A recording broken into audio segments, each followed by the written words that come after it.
Some books make you cry. This one makes you sit in silence for an hour afterward, staring at the wall, wondering how a story this short can hurt this much. Ugly Love by Colleen Hoover is not really a love story.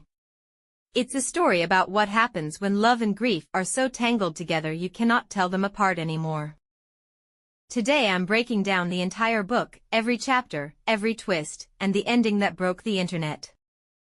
Before we dive in, I'm including a link in the description if you want to buy Ugly Love yourself. It's an affiliate link, which means I get a small commission at no extra cost to you. It helps support the channel so I can keep making these summaries. Now, Ugly Love. Our main character is Tate Collins. She's just moved to San Francisco to start a nursing residency. She's smart, focused, and she just wants to get her career on track. She moves into her older brother Corbin's apartment temporarily. The night she arrives, she finds a man passed out drunk in the hallway outside their door. Not exactly the welcome she expected. That man is Miles Archer.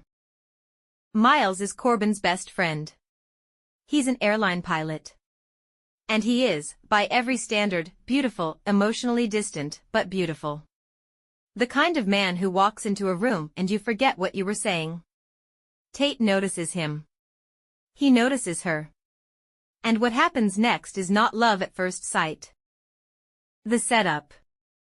Almost immediately, there's attraction between Tate and Miles.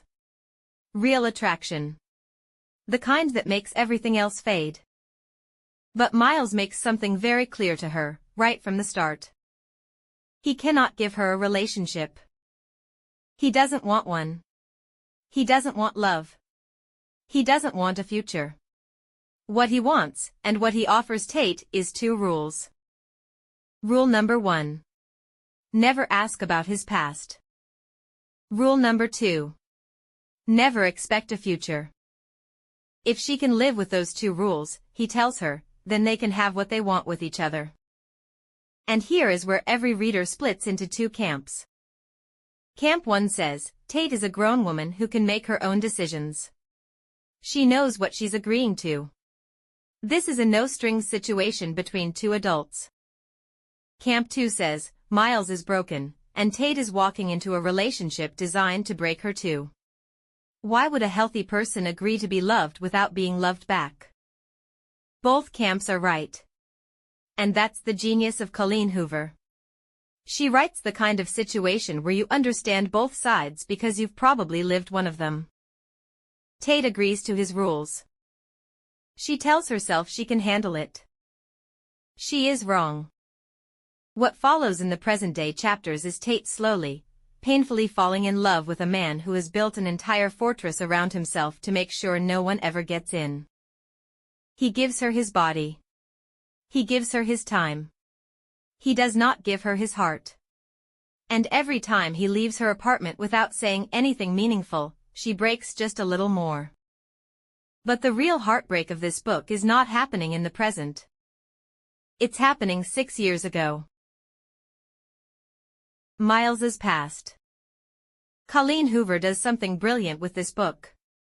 The chapters alternate. One chapter is Tate, in the present, falling in love with a man who refuses to love her back. The next chapter is Miles. 6 years earlier. 18 years old. And about to fall in love with a girl named Rachel. This is the part of the book most readers say they were not prepared for. 6 years ago, Miles was a senior in high school. Happy. Hopeful. His father had been alone for years after Miles's mother passed away. And then his father met a woman named Lisa. Lisa had a daughter. Rachel. Miles and Rachel meet for the first time at a family dinner. Their parents are dating.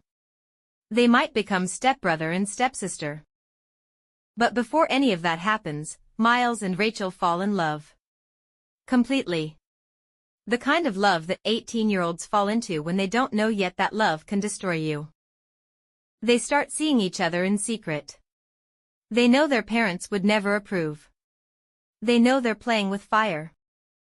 They keep going anyway. And then Rachel finds out she's pregnant.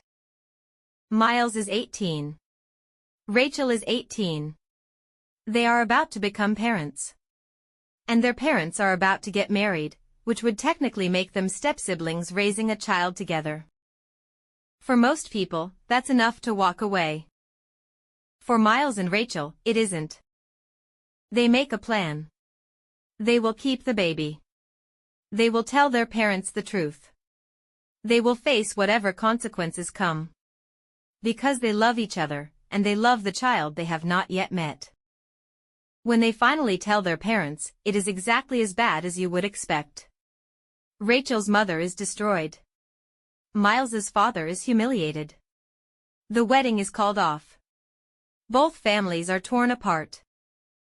But Miles and Rachel still have each other. And in a few months, they will have their son. They name him Clayton. He is born early. He is born small. He is born with a full head of dark hair, just like Miles.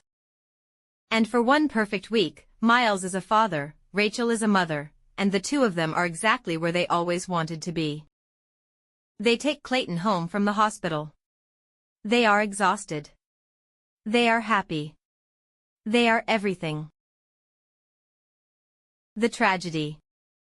A few days later, it's snowing. Miles, Rachel, and Clayton are driving home. The roads are bad. Visibility is terrible.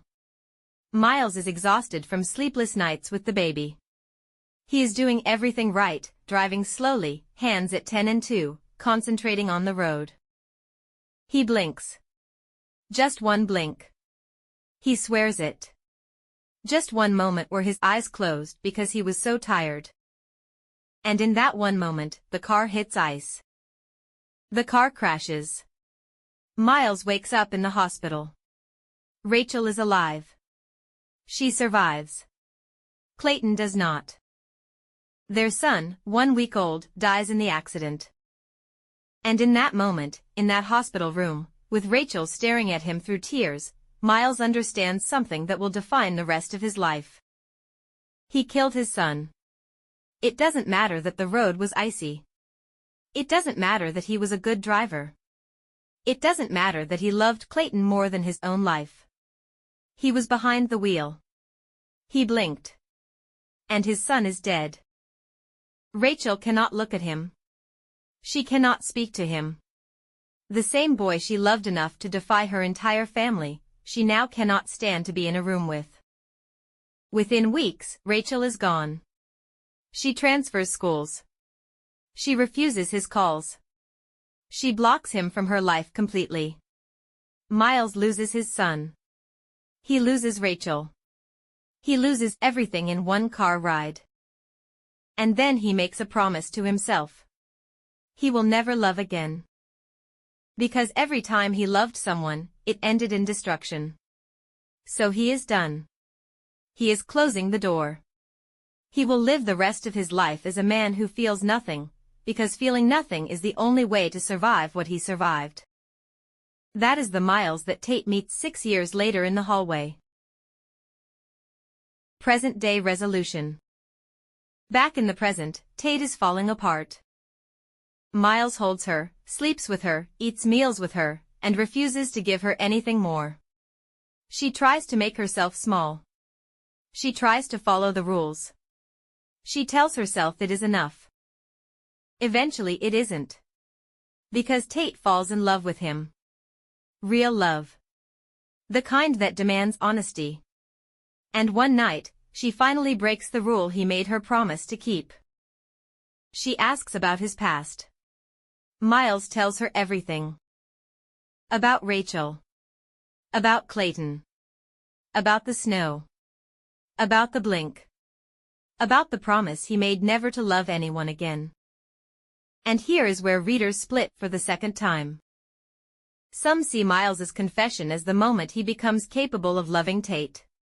He has finally let her in. He has finally trusted someone with the worst night of his life. Others see it as too late. Tate has spent months being hurt by a man who would not explain his cruelty. Does one confession undo that? Hoover gives us the ending where it does. Miles tells Tate that he is finally ready. That she made him want to love again.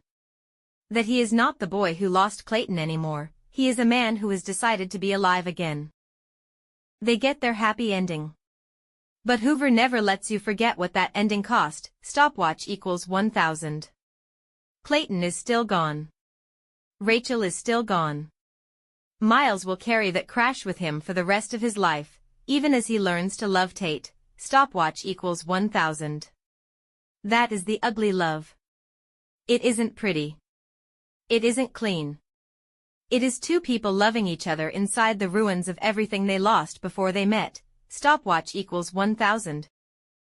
My take. Here is what I think about ugly love. It is not a romance novel. It is a grief novel disguised as a romance novel. And the people who read it expecting a happy escapist love story walk away wrecked because the book ambushed them. Is Miles a healthy partner? No. He spends most of the book emotionally unavailable to Tate while she falls deeper and deeper in love with him. Is what they have at the end healthy? Maybe. Maybe not. Miles still has years of trauma he hasn't really faced, he has only opened the door enough to let Tate in. The hard work of healing is still ahead of him. But here is what I think Colleen Hoover got exactly right. Love after grief does not look like love before grief. It is slower. It is more guarded. It is full of moments where one person has to pull the other back from the edge. Some people will read this book and see two people healing each other. Other people will read it and see two people who should have walked away. Both readings are valid. That is the whole point of the title. Sometimes love is ugly. And ugly love is still love. That's Ugly Love by Colleen Hoover. If you want to read it yourself, the affiliate link is in the description. Every purchase through that link helps support the channel at no extra cost to you. Drop your take in the comments. Were Miles and Tate meant to be? Or was she his next mistake? If you want more breakdowns like this, Verity, The Silent Patient, Never Lie, they are all on this channel. Subscribe so you don't miss the next one.